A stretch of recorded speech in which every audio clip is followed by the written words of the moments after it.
Hi guys, and welcome back to my channel. In this video we're going to be talking about stand development. We're going to go through the whole process, and I'm actually going to shoot a couple of rolls of film. One I'm going to stand and the other I'm going to develop normally, and we'll have a look later on at the end of the video at the difference in the results. So I guess if you're watching this video you want to know about stand development, whether you should use it, how you should use it, and whether it will be beneficial to your development process when you're shooting film. And it's a way of developing film where the film sits in a tank of highly diluted developer and allowed to develop for a longer period of time with hardly any agitation at all. Today I'm using Rodinal at 1 part to 100. So I've got 500 millilitres of water and only 5 millilitres of Rodinal. Now some say that you shouldn't use less than 10 millilitres of Rodinal, but I've not seen any difference between the two. And temperature control is not so important with stand development. I always hit mine just over 20 degrees and expect the temperature to drop slightly during the development time.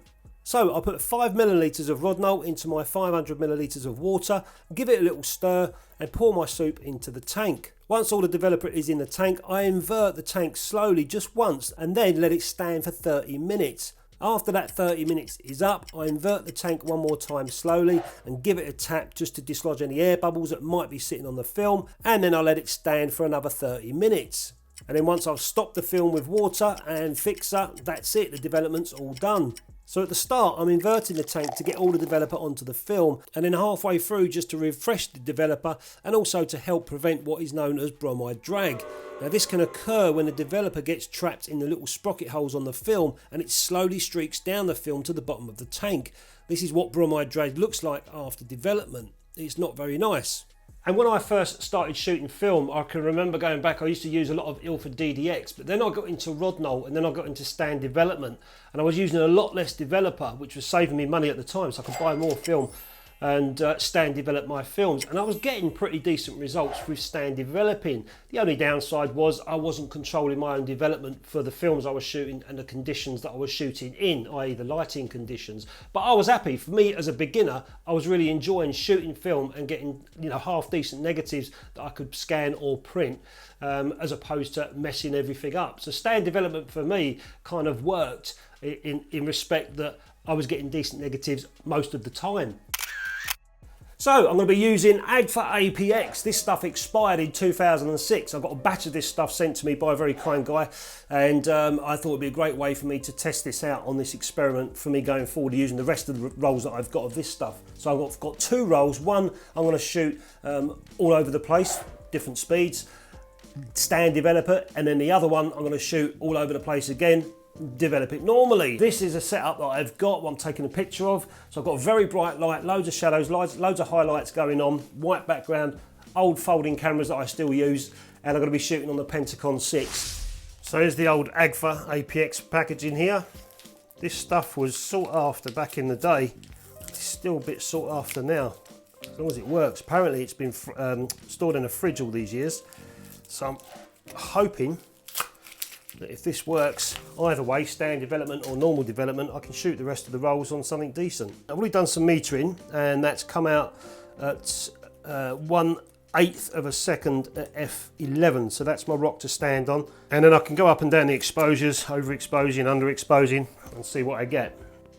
So I'm just about to take the first shot. What I'm going to do, I'm going to shoot the first 2 frames at f11, just in case the first frame, for some reason, I don't know, messes up. But I need to get that metered exposure right. So I'm going to shoot the first 2 frames at f11. At 1/8 of a second.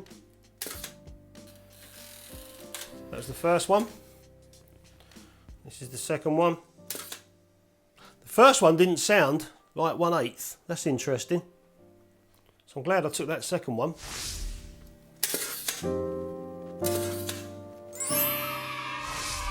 And I'm not using the shutter speeds to change my exposures, just in case they fail a little bit on these old cameras. I'm going to use the aperture, more of a definite way of doing it. So I'm going to come now, 1, 2, 3 stops to f4. So we're overexposing now by 3 stops.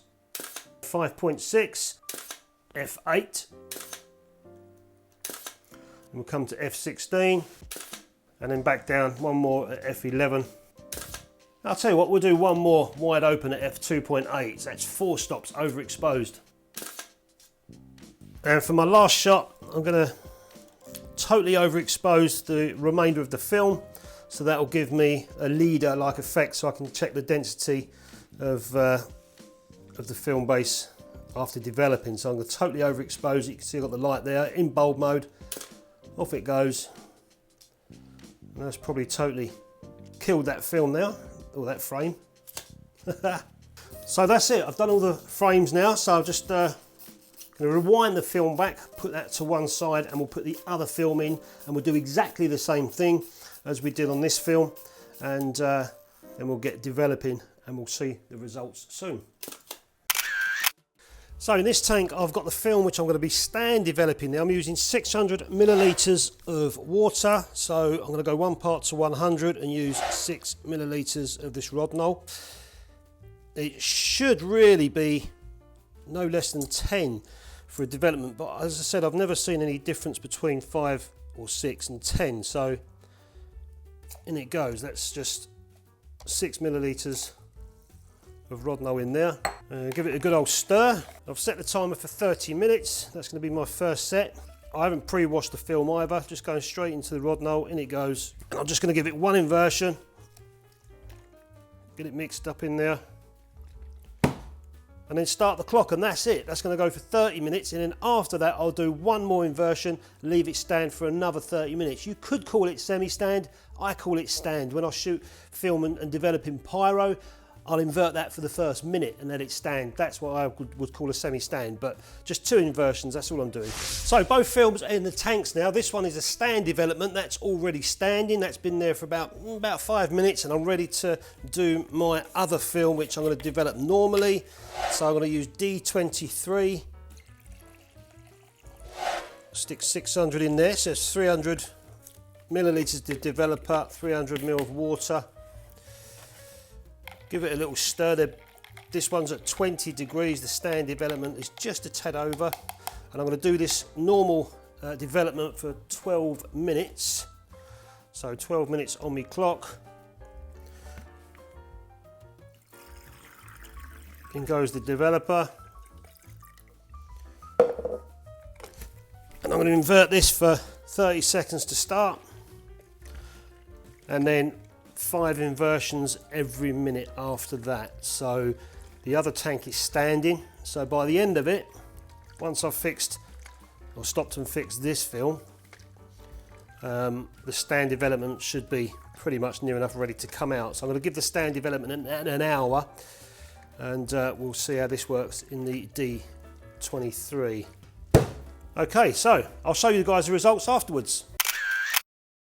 And here's the results. This is the negatives after developing. The top film is the D23 and the bottom one is the stand development. So you can see the first 2 shots that I did on F11. I just wasn't sure if I'd missed the first frame out. That's why I shot 2, just to be on the safe side. I definitely wanted that metered version, which I'll talk about in a moment. But these are the results here. You can see as we go along. So F11, then I did F4, F5.6, F8, and then I started to go on the underexposed side, which was F22, F16, and then I started mixing them up, but F22 and F16.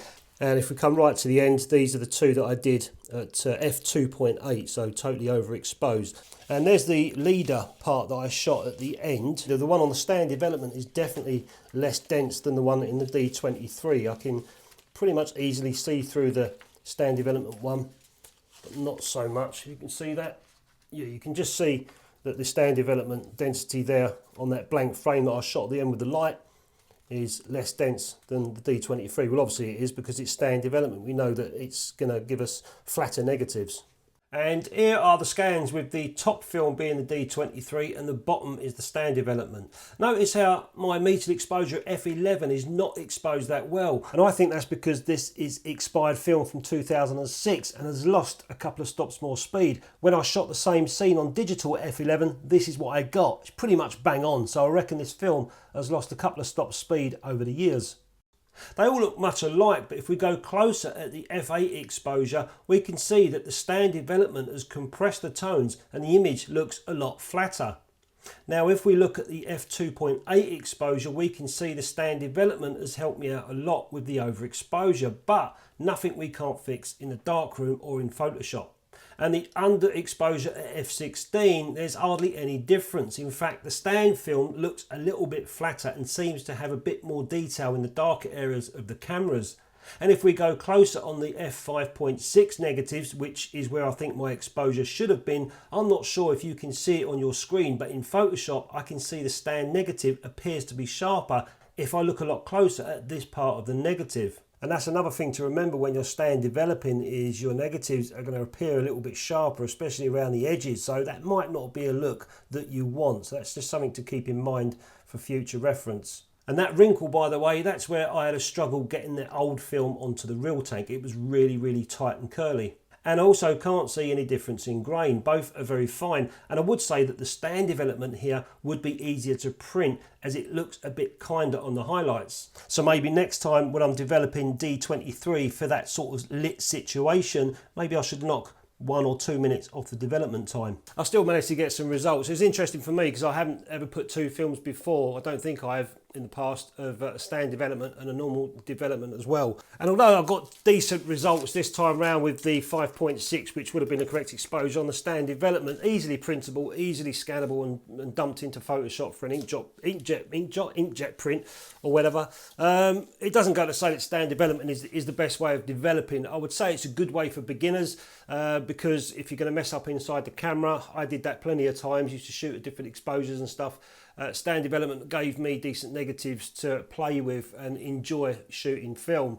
And I still do a lot of semi-stand developing with 510 Pyro, where I do a minute's inversions to start with and then just one inversion every 10 minutes after that. And I get fantastic results with doing that, but that's with 510 Pyro. We're talking about Rodinal in this video, which I know a lot of you are using that developer. As time goes on, it's always best to, understand the development process that you're doing, or controlling your own development for the film that you're shooting, for the camera that you're using and the lens, and also the conditions outside.